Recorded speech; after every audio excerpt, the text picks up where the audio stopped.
Hello दोस्तों, good morning. Changing the way of learning. मैं हूं मिस्टर राम प्रकाश कुशवाहा। जैसा कि आप सभी लोग जानते हैं कि हम इतिहास की इस सीरीज को कल से स्टार्ट कर चुके हैं।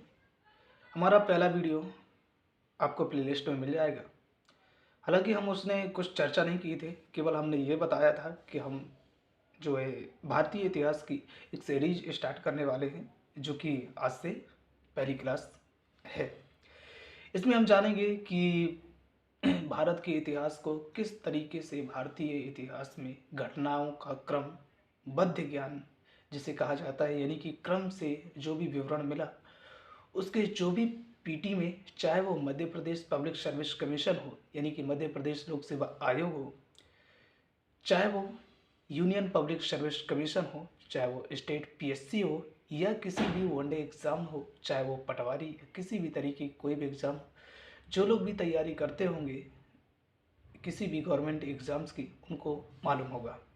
तो आइए जानते हैं इसी सीरीज में इतिहास के हर उस पन्ने को पलटते चलेंगे और अंतिम तक प्राचीन इतिहास से लेकर मॉडर्न हिस्ट्री को ख़त्म करते हुए पूरी तरह से इसको पूर्ण करेंगे। इसके बाद कोई दूसरा विषय जैसे कि भूगोल, भारत का भूगोल या वो विश्व का भूगोल स्टार्ट करेंगे। तो आइए आज से स्टार्ट करते हैं प्राचीन इतिहास से। जैसा कि आप सभी लोग जानते हैं कि भारत के इतिहास को पढ़ने की दृष्टि से, मतलब उसे समझने की दृष्टि से तीन भागों में डिवाइड किया जाता है। पहला प्राचीन भारत का इतिहास, दूसरा मध्यकालीन भारत का इतिहास, और तीसरा जिसे मॉडर्न हिस्ट्री के नाम से जाना जाता है यानी कि ऐतिहासिक काल। तो इसी सीरीज में प्राचीन इतिहास को आज हम जानेंगे जहाँ तक हो सकेगा, और जो भी उससे इम्पोर्टेंट क्वेश्चन पीटी या प्रीलिम्स में बनते हैं, चाहे वो कोई भी एग्ज़ाम हो, बड़ा से बड़ा एग्ज़ाम, आप मेरे साथ इस वीडियो में रह के जानेंगे कि किस तरीके के क्वेश्चन पूछे जाते हैं, कैसे क्वेश्चन को अटैम्प्ट करना है, उसके बारे में आपको जानकारी लग जाएगी। तो आइए स्टार्ट करते हैं प्राचीन इतिहास। प्राचीन इतिहास में हम पढ़ते हैं तीन भागों में प्राचीन इतिहास को बांटा जाता है। पहला जिसे प्राग ऐतिहासिक काल कहा जाता है, दूसरा जिसे आद्य ऐतिहासिक काल कहा जाता है, और तीसरा जिसे हम ऐतिहासिक काल के नाम से जानते हैं। यहाँ से क्वेश्चन ये बनते हैं कि वह समय या वह काल जिसमें कोई भी इतिहास की लिखित जानकारी नहीं मिलती है। जब भी आपसे क्वेश्चन ऐसा पूछा जाए कि इतिहास का वह काल जिसकी कोई लिखित जानकारी नहीं मिलती, तो वह काल होगा प्राक ऐतिहासिक काल। आप टिक लगाएंगे प्राक ऐतिहासिक काल। क्वेश्चन नंबर 2 बनेगा यहाँ से।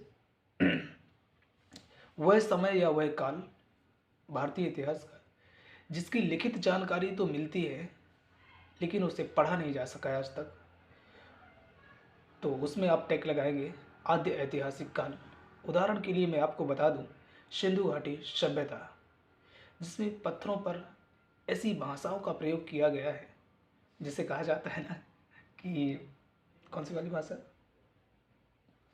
अच्छा डॉक्टर की लैंग्वेज। डॉक्टर की लैंग्वेज, वैसी लैंग्वेज को लिखा गया है, पता नहीं चलता कि क्या लिखा हुआ है, आज तक पढ़ा नहीं जा सका।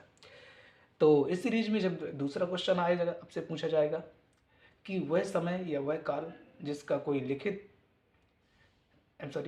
साक्ष्य तो मिलते हैं लेकिन उन्हें आज तक पढ़ा नहीं जा सका, उस पर आप टेक लगाएंगे आद्य ऐतिहासिक काल या सिंधु घाटी सभ्यता। क्वेश्चन नंबर तीसरा बनेगा यहाँ से कि वह समय या वह काल जिसके लिखित साक्ष्य भी मिलते हैं और उन्हें आसानी से पढ़ा भी जा चुका है, तब आप टेक लगाएंगे ऐतिहासिक काल। ओके, तीन क्वेश्चन इंपॉर्टेंट यहाँ से बनते हैं। इसके बाद चलते हैं आद्य ऐतिहासिक काल। एक क्वेश्चन यहाँ से Madhya Pradesh public service commission में पूछा गया था 2020 के शायद पीटी में। क्वेश्चन पूछा गया था कि मध्य प्रदेश के इतिहास का संबंध किस काल से है, भारतीय इतिहास के। तो मध्य प्रदेश का जो इतिहास है वो पूर्ण रूप से प्राग ऐतिहासिक काल से संबंधित है, यानी कि प्रागैतिहासिक काल से। सिंधु घाटी सभ्यता बिल्कुल भी नहीं लगाई हुई है, क्योंकि आद्य ऐतिहासिक काल के मध्य प्रदेश में कोई भी साक्ष्य नहीं मिले। तो आप जब भी क्वेश्चन ये पूछा जाएगा आपसे कि मध्य प्रदेश के इतिहास के साक्ष्य किस काल से मिले हैं, तो आप लगाएंगे प्राक ऐतिहासिक काल। अब चलते हैं आगे।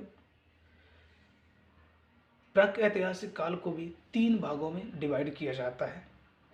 इसे पढ़ने की आसान दृष्टि से यहाँ से जो क्वेश्चन बनते हैं मैं आपको बता दे रहा हूँ। पहला क्वेश्चन यहाँ से बनेगा, इसे कितने भागों में डिवाइड किया जाता है? 3 भागों में मुख्य रूप से डिवाइड किया जाता है। पहला, इसे पहली बात तो पाषाण काल कहा जाता है। पाषाण काल किसे कहते हैं? अगर पूछे कि वह काल जहाँ पर पत्थरों का प्रयोग ज़्यादातर किया गया, तो उसे आप लगाएंगे पाषाण काल। पाषाण काल अर्थात पत्थरों का वह समय जहाँ पर पत्थरों के औजार बनाए जा रहे थे और उनका प्रयोग किया जा रहा था। आदि मानव लोग इसी का प्रयोग करते थे। यहाँ भी पाषाण काल को 3 भागों में डिवाइड किया गया है। पहला पूरा पाषाण काल, दूसरा मध्य पाषाण काल और तीसरा जो होगा वो नवपाषाण काल है। यहाँ से फिर एक क्वेश्चन बनता है कि पाषाण काल के किस समय से में आग की खोज हुई। तो आप जब भी एक क्वेश्चन पूछेगा आग की खोज किस समय में हुई, तो आप लगाएंगे पूरा पाषाण काल। वैसे तो पाषाण काल ही बोलेगा या फिर प्राक ऐतिहासिक काल बोलेगा, लेकिन अगर ना हो ऑप्शन में तो आप लगाएंगे पूरा पाषाण काल में आग की खोज सर्वप्रथम हुई थी।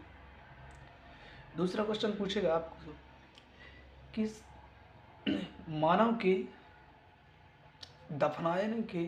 को दफनाए जाने के साक्ष्य किस काल से मिले हैं। तो आप नवपाषाण काल नहीं लगाएंगे, क्योंकि नवपाषाण काल में दफनाने के साक्ष्य मिले हैं। लेकिन अगर आपसे क्वेश्चन ये पूछे कि मानव को दफनाए जाने के साक्ष्य किस काल से मिले हैं, तो आप लगाएंगे नवपाषाण काल।